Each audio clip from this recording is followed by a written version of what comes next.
We're talking now about Halle Berry. Halle Berry. It is Halle? Halle?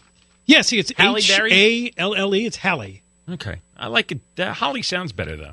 Well, Holly's a more traditional name. Halle's kind of unique. Right? Halle Berry sounds, festive. It does sound like a Christmas tree. Sounds like she should be on a... Would you like a Halle Berry? She should be an ornament. Have a Halle Berry. There you go. See? That's why it's in my head. She went to the Capitol yesterday and threw her support behind these climate bills. But she's and the Catholic Church, too. All right, this is really crazy because this global warming bill, they want to ration gas and they want to jack up the price of gas. They would have to go to $15 to $20. And they're going to jack up the cost of electricity, too. Let's not forget that this whole renewable push is going to cost you. And that's going to hurt the poor, right?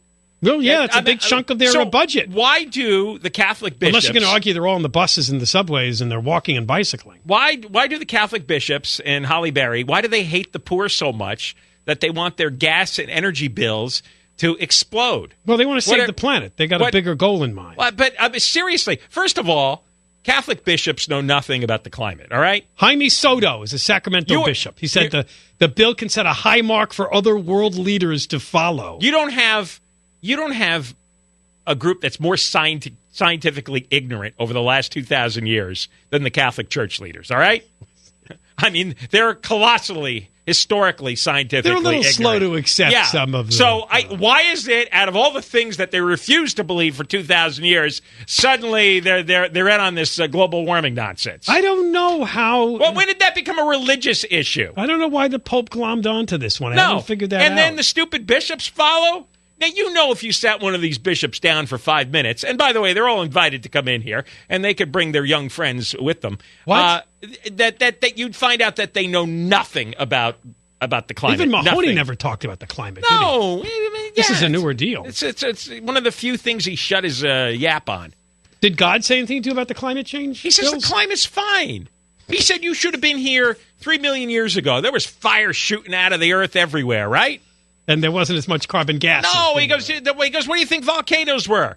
He goes, the whole terrain in California was formed by fiery volcanoes exploding in the air, shoving huge amounts of rock, tens of thousands of feet high. He goes, there was lots of fire. It was really hot and smoky and dusty. Well, we would have been panicky if we were around then, huh? God doesn't get We would have been thinking it's the end of the world. God does not get these climate people. He told me, he goes, the climate's always going to change. It's going to be warmer, and it's going to get colder, and it's warmer and colder. He goes, I screwed up a little. He goes, I can't make it consistent.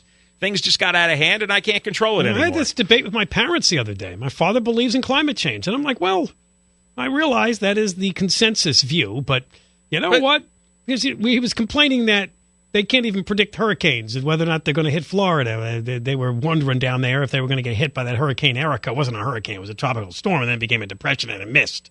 But it's like, they can't. Well, there you go. I mean, some of this stuff is unpredictable. The climate mongers claimed we were going to have horrific hurricanes battering the United States every year, and there's going to be billions of damage. Going back to Katrina.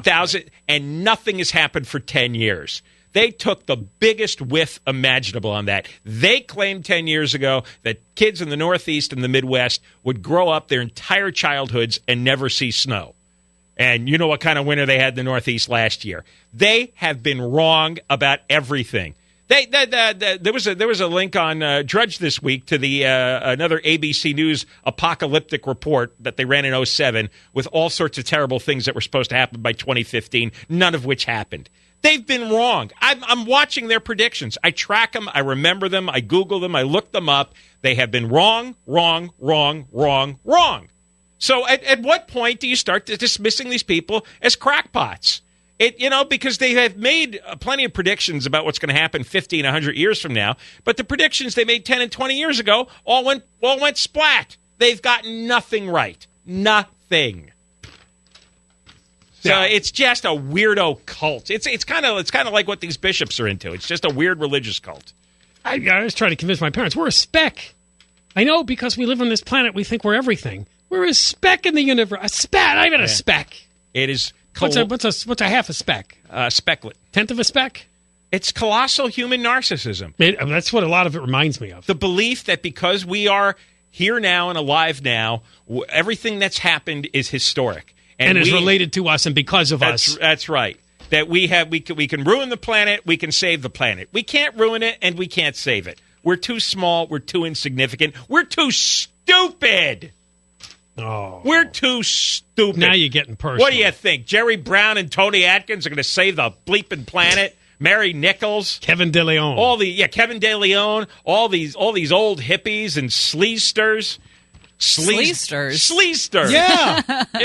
It's just Kevin DeLeon. And goose barnacles. I was just going to say. Goose barnacles. And goose a bunch barnacles. of goose barnacles. I gotta save the planet. God. So Halle Berry says a whole lot more of entertainment folk are going to be coming to Sacramento in the next few days to lobby for this Senate Bill 350 and the companion bills that go with it. That's all we need is celebrity entertainment people in Sacramento. Yeah, I know. The dumbest clucks on the planet. Okay, so you always have to go in the opposite of what they say. Yeah, so Holly, when they cut your gas ration in half, now what are you going to do, huh?